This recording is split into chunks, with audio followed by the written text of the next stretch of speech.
Thaina Mamangida, Lukrabi Mamaman, Macha Ahungo Punna, Sangayama the Punna Lerami. Macha Nupi Ahaldugi Mingna Tampaka, we Aduga, Yama, Machanipa Yamasina, Bobo Aduga, Machanupa, Atubasina, Puchi Gorami, Machanupa Atobasiti, Gantaba Karawadi, Yamasisu, Aduma Gan, Budi Tayabu, Yam PE, Haitareko, Adomazanupi Ahalsidi Ganyam Tare, Masidi, S Yadre Adre Masidi, Haipani, Ado Kamaita, we have the young minerals. Ibima, Tapasuning the Pia, Wama Ramge. Nagano pani do I send a war at the City A shopping to Pachaluki, though Nana Senaram with the Bakangidra. Ima, inaw ani se ay gani hubo kudiki am na kape aduga ima di kraga halakani ay basa sungan kande ima se dum tiigi chat pukud ingi dum thingi aduga angangani se ima lagre henta kape ay kamay to doino Karia Nutigi kada ay bunutigi mabanto pa mi daw na nanangang ni masakay ay sibu nutigi masama suka kay tiigi ay kulay kay tari din nanangang pa mayam to po ay po nutigi sa likana hey aduh kung ba-blame do tinggal, ay ngonda kaktor kano, yung gine ko, tibo na, what po ba na, wazari bini kaya na, noy may ang tisi mo na ba da, is, ngasidi ay taken na sa laban ni kaya na, kekara ba ni, ngasidi niya, ngasidi hari sini, hay biram di hay ni, ngasidi niya, ngasidi. Kay doragi ma, ngasi kay doragi. Ngasi hay ba naman sida gine, ay ipon sida, santi hay ba dala, ni kaya na, wang ano, ay sale, Nasakutado ka! Hey! Yan hindi hey! Ay, dali! Imasina, ngasi, ay ngonda angangani sa sinaramaga, tiyengi kalibra kangdre kuksayda. Iche, ako na naudo, pujido, kapana lore mama lagre na, kaino, tiyensu le mama sa lagre dro iche.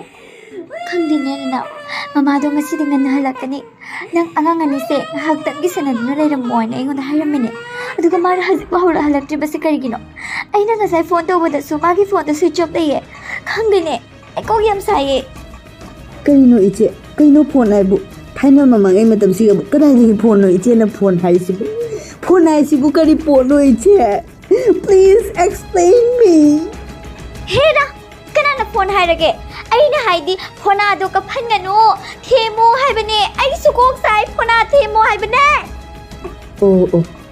Aidi phone hadi mobile phone oina khalure phare iche ai changlage hey khamne kare ke hangni no kok sari ni sigane jam anang je ko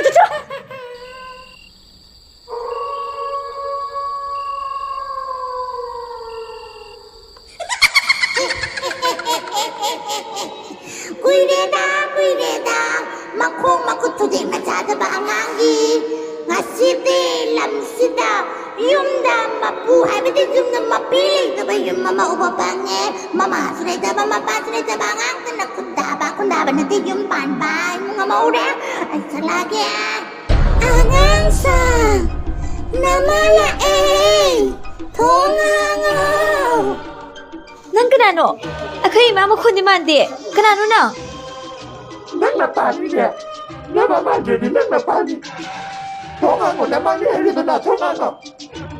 Kaino, ako'y madi nga sibo asin na ngangde. Ako'y madi, tabak suning dabi, tonghango. Ay nahira ka diba ni, ako'y madi sumay na kaude. Namala ay tonghango ka din ang mabuhay bide. Imanate, ay tonghang mga moy, ay tonghang basungam nga moy. Eh dahil ang wangangida tongango ne, tongango. Wala na sabi naman si tongango. Iche, mamala male, thang jo Nati puchi, ase ako'y mama nati puchi, nang hausin na puchi, tonghang ba yaroy ko? Ay, kangde, namahagi na hango na kangde, ay, nahango na, ay talaga.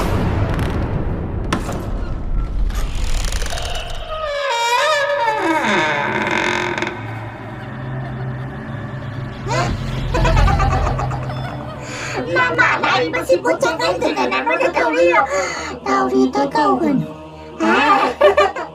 anh là nè alu borak pa ni alu putlu ayaw ji ay ginong siya pa ang tomba mamin ngangge ko mamin sa kaldaw ka na ikang dia desu ang ang sinapun na ito minero niya mamala Mama la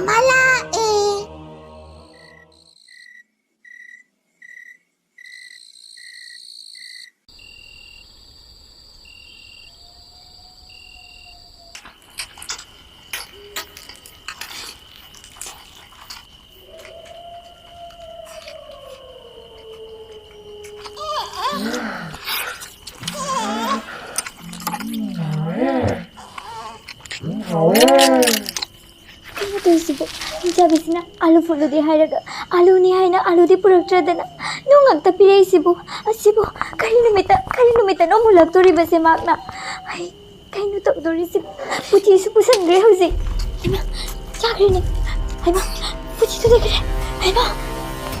Iche puchi do, aina uri ba makhung makut kaloi thutek tana chahore ne, kaidawni hojik, kaidawni iche.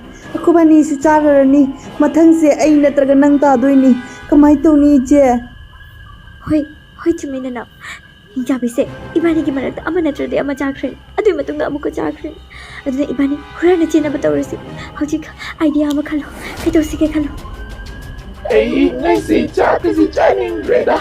Wakasi itantari no bani atum sa thoko. ima palemi ma poktabi ai do khong yam hamninge ba aduna ai mapanda thuuge aduga ichena thaumai bunda do pahelasano ai mapanda khong hamge ima nang manungda layo Hajiji tanani kateko. Aduna, mapani ka thong lagi no. Asidane, gora tharaga adu kaisalo. Namana adu singusage. Imana yamna wakhal lundragadi nanawgi khwangda thori ama kisalo aduga mak mapanda oina dum phayalo ai thamai bunda do pairaga lepigi Hai, pare. Taurake. Thori parao kimilat.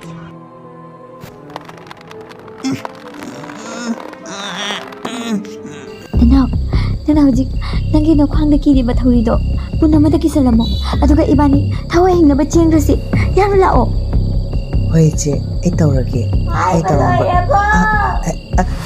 loire ngai ko loidri nga tang ngai ko ai kanna sangi Loira hairako ano to isbo Chaba tumba horage sidi ka tani isbo Loidri ko iche yana kisalaga chenga siki loire lo iche loidri kai no loidri ngai ko hoi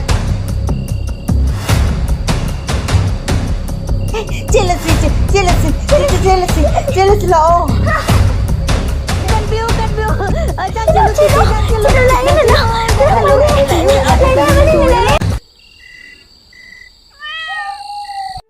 Loira bo. Ai ba loira bo. Kaino khumdi ne. Loiri bana hasi bo ba kayam phai no ne. Ima. Kadai da no ne. Hala. Kai da no ne. Hai mama. Leramdre. Bunda bisa laga tanah leramdre. Ai bukan kau sih makoi marina. Mama cuma nak leramo.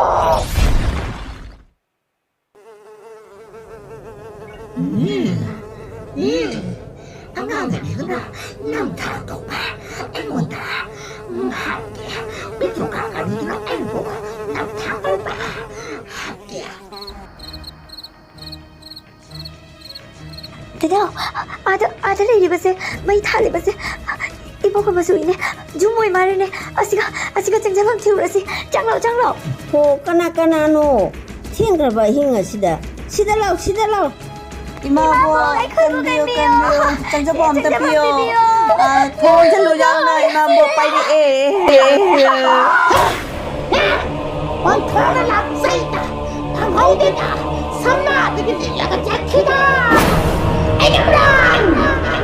Do like, share and subscribe.